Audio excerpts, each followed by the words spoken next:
Nous sommes réunis aujourd'hui dans le cadre de la mise en route du 5e plan d'action de And Gueusseum lié au préavis de grève qui a été déposé récemment. Mais aujourd'hui, ce qui nous mobilise le plus, c'est une action de solidarité avec nos camarades des établissements publics de santé. Ce matin, en venant, nous avons rencontré le directeur de l'hôpital de la Paix, comme nous avons rencontré le directeur de l'hôpital régional, pour parler du décret 2025-670 que nous vous donnerons tout à l'heure, qui ont des dispositions que nous estimons être discriminatoires,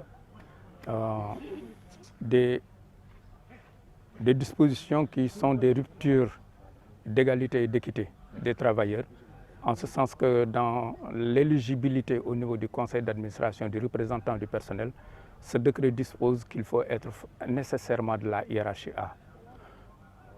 Quand on dit de la hiérarchie A dans un hôpital comme celui-ci, c'est quasiment les médecins, c'est tout. Le reste du personnel est des hiérarchies qui sont en dessous de A. Et c'est la masse énorme des électeurs. Et le décret a l'outrecuidance de dire, oui, vous pouvez ne pas être élu, vous n'êtes pas éligible, mais vous pourrez aller voter pour élire un autre. Nous nous sommes dit que ce décret, non seulement il est discriminable, mais il est une rupture de dignité. Parce que quand ce décret vient nous dire que seuls ceux de la hiérarchie A peuvent être élus comme représentants du personnel au conseil d'administration, mais il dit en même temps que les autres ne sont pas éligibles à ce poste-là. Pourquoi? Parce qu'ils ne sont pas de la hiérarchie A. Est-ce que c'est un tort de ne pas être de la hiérarchie A? Bien sûr que ce n'est pas un tort, sinon ces gens n'auraient pas trouvé de place et de raison d'être dans un hôpital. Parce que dans un hôpital, c'est l'esprit d'équipe qui fonctionne. Or, aucun de ces hôpitaux ne remplit les conditions de la réforme de 98 à nos jours. La réforme de 98 devait nous amener aujourd'hui à avoir au moins un hôpital qui fonctionne avec 3 équipes fonctionnant chacune sur 8 heures. Aucun de ces hôpitaux ne remplit ces conditions. Les paramédicaux que l'on cherche à exclure des responsabilités de représenter le personnel, mais la représentation est liée à un problème de confiance et non pas un problème de diplôme. Or, l'article 1 de ce décret nous dit que le président du conseil d'administration est choisi et nommé par décret présidentiel et est enlevé de son poste par décret présidentiel. Mais il n'y a aucun article qui précise que lui, il sera forcément de la hiérarchie A.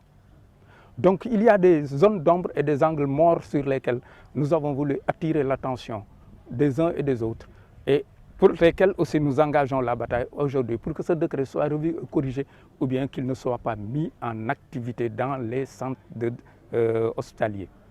Nous avons rencontré ce matin le directeur de l'hôpital de la Paix, nous venons de rencontrer le directeur de l'hôpital régional, nous sommes entretenus avec eux, ils sont des gens à qui sont destinés cet appel que vous aurez tout à l'heure et les ampliataires, ce seront la direction régionale de la santé et le directoire national de And Gueusseum. Pour dire que c'est une bataille à la fois locale et nationale, mais il faudrait que l'on garde à chacun, en démocratie, que l'on donne à chacun sa dignité. L'autre aspect, c'est le pacte ou les pactes. Ils ont signé un pacte, l'État est revenu et a mis en place une institutionnalisation du pacte. Nous nous sommes étonnés que le Haut Conseil au dialogue social puisse exister, soit logé à la présidence de la République et en même temps on crée encore une institution nouvelle qui va gérer le pacte. C'est un problème, mais nous pensons que Diante, en ce qui le concerne, moo am néewum dina xam nu mu koy jooyee. Dans tous les cas, le pacte, nous ne l'avions pas signé pour 2 raisons. La première, c'est qu'ils ont convoqué tous les syndicats, ils ne nous ont pas convoqués. La seconde, c'est parce que nous sommes détenteurs de la 3e voie et nous nous sommes dit que nous sommes opposés à ce qu'on appelle la participation responsable, la nouvelle forme ou la néo-participation responsable. Quand on dit aux travailleurs dans leurs organisations que venez, on va se rencontrer, mais nous voulons que pendant 3 ans, vous nous donniez carte blanche et qu'il n'y ait pas de grève. Le préalable, c'est d'abord ce que nous avions signé entre nous, les engagements que l'État avait pris à l'endroit des travailleurs. Que faut-il en faire? Nous pensons que le passif doit être soldé pour que les travailleurs puissent se retrouver dans leur dignité. Et après, maintenant, nous regardons devant pour dire devant qu'est-ce que nous allons pouvoir faire ensemble. N'est-ce pas? C'est un peu le contenu du préavis que nous avons.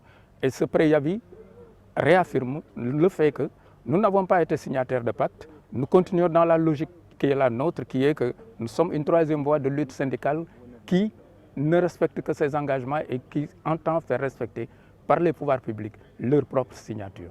Donc ce préavis aussi, nous vous le ferons parvenir si nécessaire pour que vous puissiez en savoir beaucoup plus que ce que j'ai dit.